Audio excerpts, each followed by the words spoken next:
Gusto sana namin kayong makausap ni Leon. Gusto namin kayong makarinig ng good news. Good news? Ah, kami na po ni Christy. Si Lagot na pong yakap.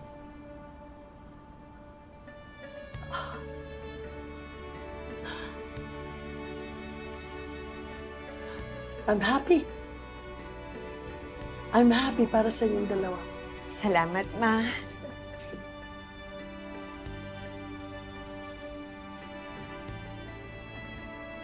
Masalamat po talaga. Maiwan ko lang kayo ng saglit. Balikan ko lang po si Jeremy sa kwarto niya, okay?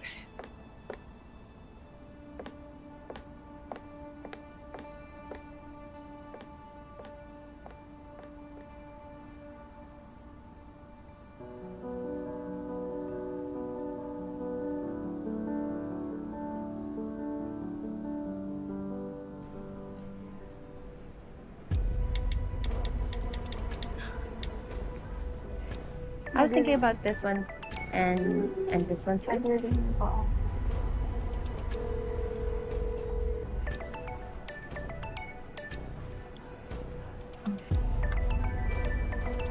Aren't you going to answer that? It's not important. Let's just continue. Okay. So how about this one?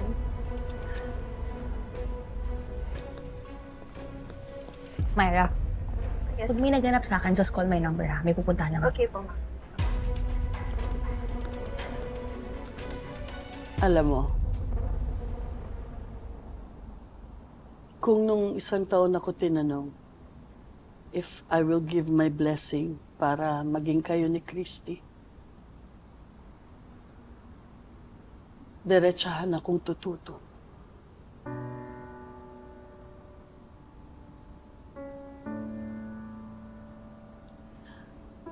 Napakalaki ng galit ko sa'yo noon, Leon. At ang akala ko, hindi na kita mapapatawad. Dahil sa kalupitang ginawa mo sa anak ko.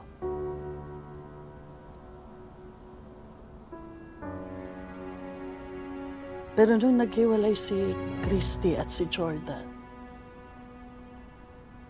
I saw how lost and broken my daughter was. At bilang isang ina,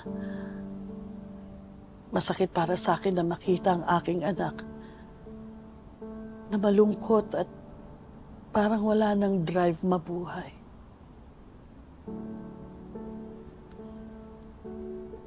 At nandun ka. Nandun ka during the lowest point of her life. At wala kang ibang ipinakita kundi ang iyong pagmamahal para sa kanya at para sa mga anak niya. Nung nasa panganib ang buhay nila, you were willing to sacrifice your own life para mailigtas sila. At hindi lang si Christy ang nakakita ng pagbabagong yan. Pati ako. Araw-araw kong nakikita na gusto mong ibigay sa kanila ang iyong pagmamahal, pag-aalaga, at gusto mo silang proteksyonan.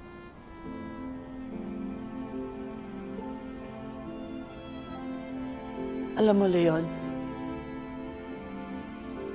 that's all I needed to see para ipagkatiwala ko siya sa'yo. Nung sinabi ko kanina na masaya ako para sa inyong dalawa, I really meant it. Kaya wini-welcome kita sa buhay ng anak ko.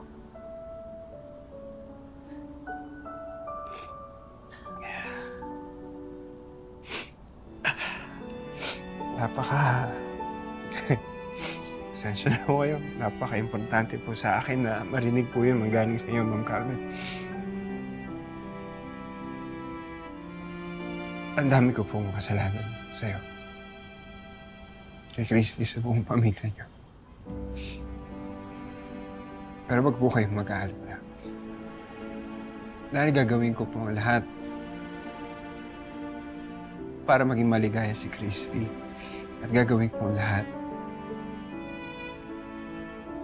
para proteksyonan siya at mamahalin ko po siya ng buo.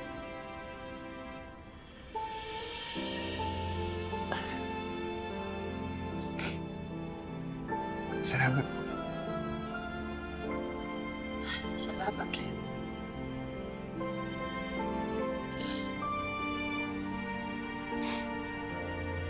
Salamat po.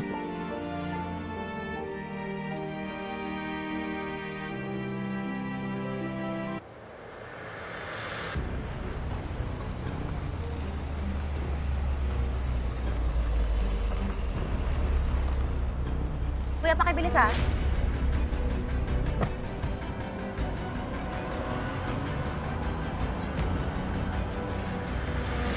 Ray, kayo na muna ang bahala mag-pack up dito ha. Habol lang ako sa meeting ha.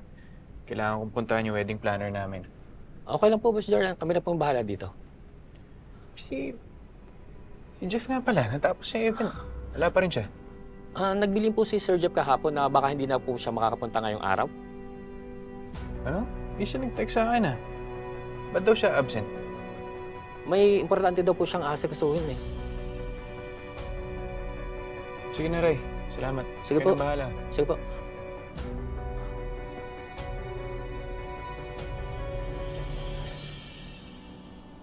Anak, eto na! Rainbow pancakes. Your favorite. Wow. Diba? Thank you po, Mommy. Of course. Let me serve you one. Ano po? Sige. Anak.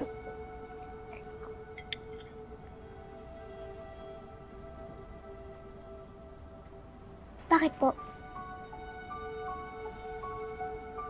Anak, meron kasi kaming gustong sabihin sa'yo ng Tito Leon mo. Mas madalas na natin siyang makakasama kasi sinagot ko na siya. Si Tito Leon mo ang bago kong boyfriend. Okay lang ba yun sa'yo?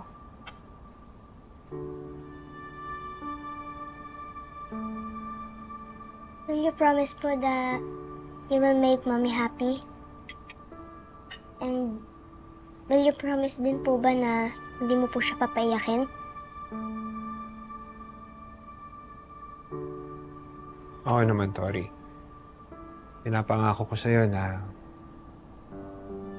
hindi ko papaiyak yung mami mo. At pinapangako ko sa'yo na gagawin ko ang lahat na protektahan ka, mami mo, ni Nanay Carmen mo, at ang buong pamilyang ito. Pinapangako ko sa'yo na masisiyahin ko ang mami mo.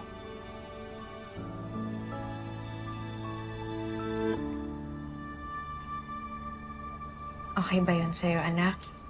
Mommy.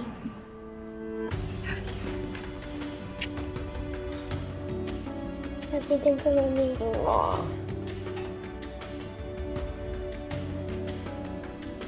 Oh, you enjoy na yung rainbow pancakes mo. Hard. Sige, you can use the fork.